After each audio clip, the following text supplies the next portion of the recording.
Tegan Monfey, when she looks back at her high school cross-country running record, she will forever have a DQ, that's not Dairy Queen, that's disqualification, next to one important race. That mark, I read this article, high school in Wisconsin.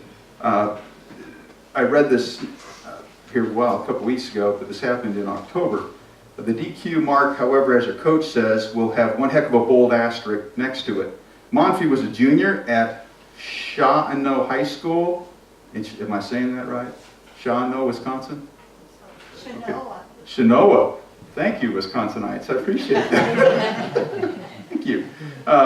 She was disqualified from a sectional cross-country 5K race Saturday for carrying a competitor across the finish line. What she did, the competitor fell down, and she went back and picked the young lady up. She was a senior from competing high school, picked her up and carried her across the finish line. And they were both disqualified because you can't touch another competitor. Now, if I want to know how to run a race and win, would I talk to her? Well, it depends. If it's a 5K race, that race anyway. But if I wanted to learn about, she just reacted. I guess it was her upbringing, her church background, whatever it was, but her faith, she just reacted. She went, picked the young lady up, walked across the finish line. She said it was just what I did. I didn't even think about it. If I want to learn about faith, I think I'm going to talk to her. Amen. A young man was brought before Mahatma Gandhi, and he was eating sugar a lot. And the mother got really upset with it and wanted him to stop. So she brought him up before the Mahatma and said, I want you to tell him to quit eating sugar. And he couldn't do it. He said, you got to come back in a few weeks. So went away, came back a few weeks later, and he said, okay, say it again. I'd like you to have him quit eating sugar. And he said, quit eating sugar. She said, now, why'd you make me come back 3 weeks later? Because he was eating sugar, and he was eating it himself, and he didn't want to say anything that he couldn't back up. I like that. I like both of those stories. Paul has an interesting dilemma. Well, a situation in his congregation in Corinth. The folks, now he's just starting with establishing churches. The Christians are just getting going. They don't define the culture like they did, for centuries after they got into power in Rome and so on, and established kingdoms. Now they're just trying to get going, and they're having to work their way through the culture. There's a lot of Jews, of course, still, and they're Jews and Jewish Christians, and there's one God. There are no pagans. This idol worship is a horrible thing. But he's got Christians that are being invited to these festivals.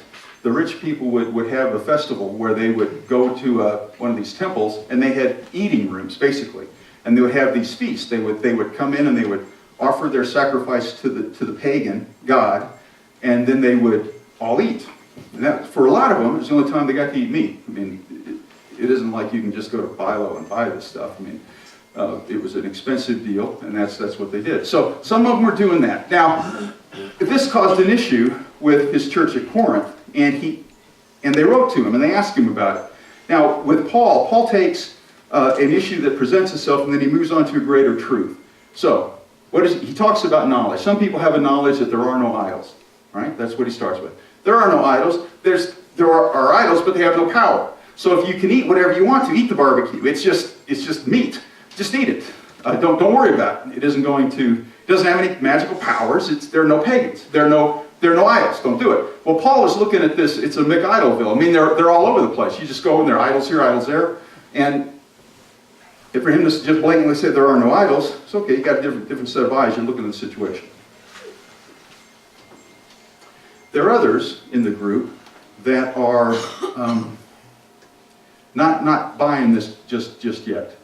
They are new in the faith, and they are looking at this going on, and they are either offended or distracted by it, because there's something going on that isn't holy, and it looks like they're buying into the idol worship, and that distracts them.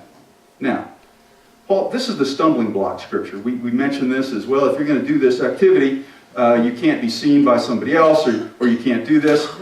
But what it does, Paul takes a great approach to this, it seems to me. And it's a difficult approach. See, first he starts off by saying some of those things that the Corinthians know. Well, there's knowledge, and everybody possesses knowledge. And yeah, but that isn't wisdom. That's just information. And a lot of that is what people have at their fingertips today, is a lot of information, but no wisdom that goes along with it. So they have this information, and they're going to live their lives that way. Others have the information, and they're offended by it. Now, how it relates to the church today. Does it at all? Of course, we don't, do you know where your meat comes from, your food comes from? Well, Bilo or Ingles. A lot of us are so distanced from where our food comes from that we don't even think about that kind of thing. That's a whole other issue that I'd like to talk to you about at some point, about our food and the production and how we're kind of distance ourselves from God, the Creator, earth and sunshine and planting seasons and all that. We're just distanced from that. We've lost our connection with it. And it seems to me like once we do that, we've easily done that, and we lose our connection, it's easier to lose other connections because we're just not wired in anymore to God and to creation and all that's going on. So do you allow those that are the most easily offended to dictate how you operate your life? That's some of what we do with that, right? We say, well, we have people that say dancing is bad, drinking is bad, carousing is bad. These are things that you've heard that, growing up hearing that. So the people that are most restrictive are the ones who are defining how you operate your faith. Now, how does Paul respond to that? It's happened, right? It happens, and it has happened. We allow that. Now, Paul doesn't come down. It's an interesting argument that he uses. How does he go about it? These are the issues. I know that those are the issues.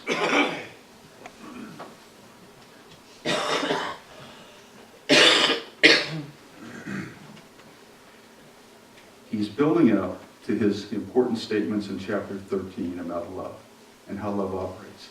Are you going to operate with partial knowledge or some knowledge, or think because you know some things that that's important, or are you going to operate out of love, which builds the other people up and holds them up and carries them? How are you going to operate your life? What is your ethic? Are you going to carry people? You know the rules.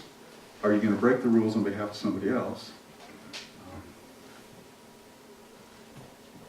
How are you going to live life? How are you going to live your life in the presence of others? And we could go into the idol thing. Oh man, there's so many of them that distract us and complicate life and move us away from relationship with God. And idols, anything that distracts us from God, anything that moves us out of our relationship with God. We assume that we're choosing that relationship, that we make that choice to be in the presence of God. But God has chosen you. That's what it means to be elect. You have been chosen. You have been chosen. You have been chosen to be in the presence of God. That is a gift. That is grace. That is love. That is love in operation. That's what it is. And sometimes we get we think about it too much. And we think we know that we're in the presence of God because we want to be, because we make that choice. We are not the object here. God is. And those idols are those things that distract us from that. Now, this is up to you. This is up to you. But when I see people constantly on their little, I know you're going to think I'm a Luddite or whatever, but that are constantly on those little iPads and things like that, where they go out to eat with their family, and nobody's talking to each other. Drives me crazy too. I want to grab it and stomp on it. Yeah, and my son told me that's probably not a good idea, especially in Fayetteville. But even, I pointed it out to Wesley last time we were over there, and Wesley now notices that. He says, the parents and the kids aren't talking to each other. The spouse, they're out to dinner together, and they're not talking to each other. Whoever's in that machine is more important to them than who's right in front of them. I'm not telling you how to live your life. But I am suggesting that there's a time and a place for that, and the place for that's in the car when you're out to eat with your family, with your friends. Or it's in a restaurant, right? deal. Yeah, whoever's right there is more important than the people around you. You've got this murder instrument. You're going, you're 3,000 pounds. You're going 75 miles down the highway, and you're distracted over here. Pay attention. Pay attention. Who's around you? But I digress. I don't want to go too much into that idol thing. But I will again. Of course I will. I'm not telling you how to live. But if you spend more than 5 minutes in front of the TV, you're wasting time. I know. I mentioned this earlier in the other church. Somebody went, "Oh, my, it's getting hot in here." Really? Let's crank up the heat. That includes the computer. Now, Super Bowl apparently is excluded from that rule. The last 5 minutes all counts. But if this we are so distanced from our family, our friends, even our own spirituality, that we pay to have that stuff pumped into our homes, and we're distracted, and we love it, and we pay for it. I'm not telling you how to live your life. But please think about this as you reflect on your faith walk. Have you been outside and walked on the ground lately? Actually been outside? That's how we got here. Sally? But spent time in walking meditation, walking prayer, being present with the holy outside of all the distractions. Do you do that or just read about it? Do you go to the internet and say, "Oh, that looks interesting," and your mind just flies all over all the stuff, and you get distracted away from God, your relationship with your family, thinking about forgiveness, thinking about your past, thinking about anything that distracts you from God, and being in the presence of the holy.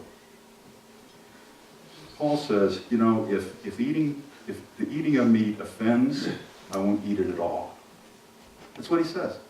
I won't eat it at all. Wow. That is, to me, that's taking love and just putting it right in action. It says, here are the expectations. Here's what's going on. If you, and he says, I'm not telling you how to live, but if that offends, and the word he uses is that destroys the person's faith. It destroys their faith. Man, that's a lot of power in somebody's example. To destroy another's faith, I don't know about that. That's a heavy-duty example. That's a lot to carry around. But if your ethic is love, then you operate that way. And it isn't one size fits all. Notice that? Paul says, if I'm going to be in a relationship with this person and that offends him, then I won't do that. Or we'll talk about it or whatever. But it isn't one size fits all. It's if I'm going to operate out of love, that means I got to know who it is I'm in a relationship with. And you don't do that if you're constantly distracted by the technology. I think that is a real problem. It's a tsunami waiting to crush us, I think, as Christians. Just crush us. And we're paying to let it happen. I don't get it. I'm not telling you how to live your life. 5 computers. 1 for each finger. Yeah, 5, yeah. We all do it. We bury ourselves with this stuff. And we've got to kind of work our way through it. I was going to say eat our way through it, but that is what we're going to do here at the table. We will take in something very elemental, bread, grain, juice, and it will transform us. This has the power to forgive and transform and make us new. Do you believe that? Yes. This has the power. This is the Christ present with us in these elements in the sacrament. This has the power to renew us, forgive us, and make us new. Please, the table is set.